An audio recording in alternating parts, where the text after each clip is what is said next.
What is up, members of my collector corps? It is I, Super Mariozilla, or you could call me Vinny, and today we will be taking a look at the S.H.Figuarts Super Saiyan Gohan, the warrior who surpassed Goku.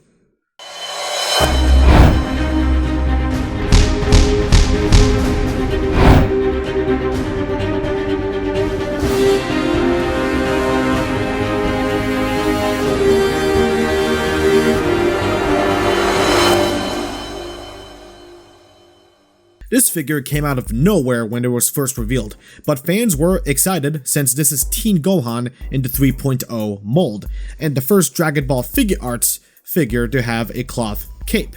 Yeah, the Piccolo cape he has is made out of fabric. Not to mention, the updated sculpt was another reason fans were excited, and he's a general release, meaning he is open to being reissued, which is awesome. He's not a web exclusive. Although, one issue fans have with this figure is the lack of Super Saiyan 2 head.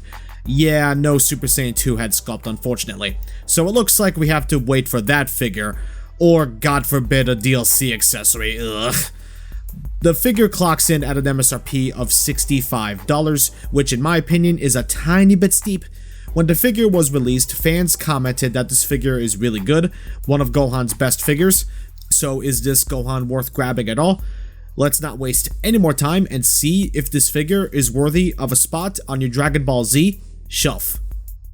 Sculpt has seen a few updates from the previous Teen Gohan figures. He looks excellent. He's more muscular than before, his muscle definition is much more, well, defined.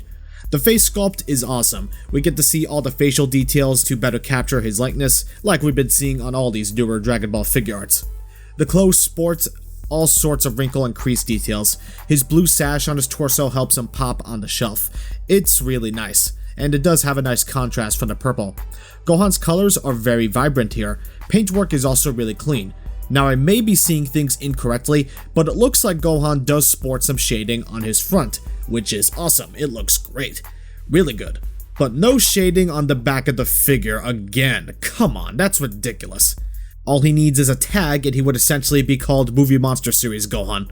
Still, the shading does complement the sculpt work really well. If that's one thing I can compliment, the paint for how it is works wonders with the sculpt. It looks really good. And again, the colors are nice and vibrant. I love the sculpt work. It looks great.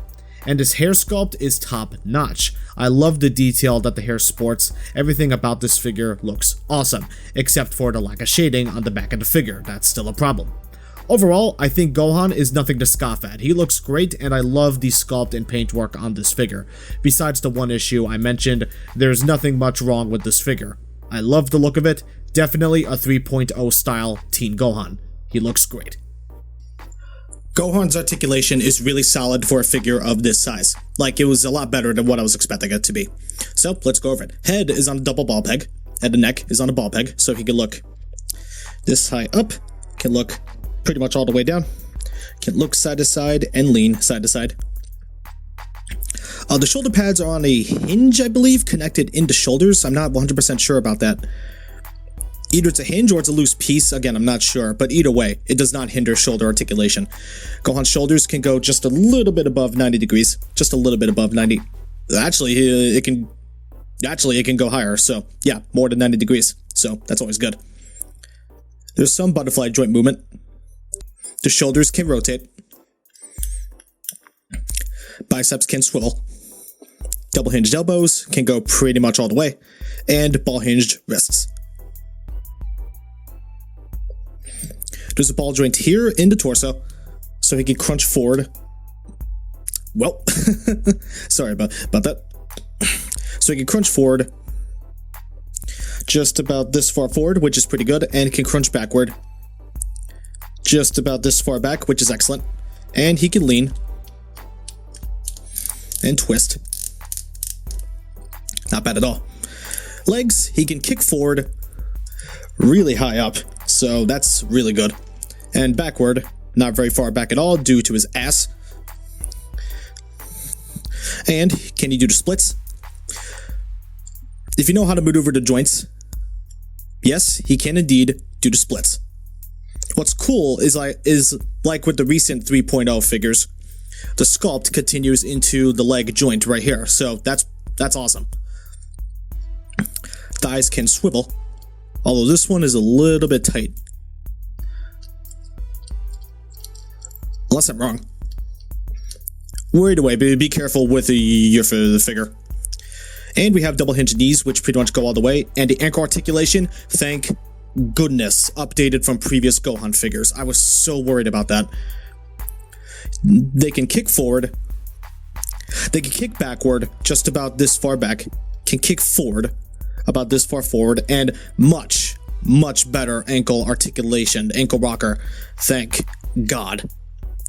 So his widest stance can be around here, which is so much better than previous Gohan figures. I'm so happy about that. The ankles can also rotate for adjustment reasons. And we have a toe hinge, which can go all the way. Gohan's articulation is nothing to scoff at. Despite his size, he poses really well, and he's a lot of fun to mess around with, especially with the improved articulation from the previous Gohan figures. So I am really, really happy with the results here. So yeah, if you get this figure, you will have a good time posing him. At least I hope you'll have a good time. Gohan has a fair amount of accessories. No beams, sadly, but at least he comes with everything he needs, so not a big deal. For the price point, I'd say it's barely enough. Let's see what we got. We have 2 hair sculpts, the default piece, and a hair piece looking like it's blowing in the wind. I'll show you what all the faces look like with these hair pieces. First, the default stern face. Next, a more determined calm face. An angry teeth gritted face. Next, an angry yelling face.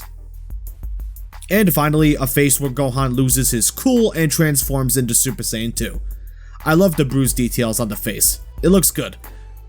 For the hands, we have 2 fist hands, 2 karate chop hands, 2 martial arts fighting stance hands, 2 kamehameha hands, and 2 blast effect open hands. And finally, his Piccolo cape. Looks awesome. The sculpt piece looks great, and the cape part is fabric on posable bendy wire, so that's awesome. You can pose it in many different shapes and directions. To get the cape on Gohan is easy. Just pop off the head, put the cape on, and pop the head back on. And there you go. Gohan has his cape. I love the cape because it makes for an awesome accessory, and the rest of the accessories are awesome too. Sure, we don't have a beam, but Gohan comes with enough accessories. It's everything he needs. From the faces to the hands, and again, the cape makes for a nice bonus. I love it. So Gohan, in my opinion, does well in the accessory department. Here's a size comparison with other figures you may or may not own. Gohan scales nicely with other Dragon Ball figures. He's supposed to be smaller, so seeing him with others like Piccolo and his old man is pretty cool. He'll fit in a display with no problem. Gohan is an awesome release. I love it. He has so much going for him with the sculpt, his articulation, and his accessories. He's a really nice figure. Not perfect, but I still think it's well done. I definitely recommend this figure, but not for the MSRP. $65 is a bit much for this figure, so wait for a sale if possible. Only diehard fans should get this figure for full price. Don't get me wrong, he's awesome and I love this figure, but that price is a little bit too steep. So again, if that MSRP makes you uncomfortable, get it for cheaper if possible. Gohan shall receive a 9 out of 10. It's a very nice piece for sure, I love it so much. But again, that price is up there a little bit, but overall, Gohan is a solid package for sure. I love his accessories, I love his look, I love almost everything about this figure, and I look forward to future Gohan figures.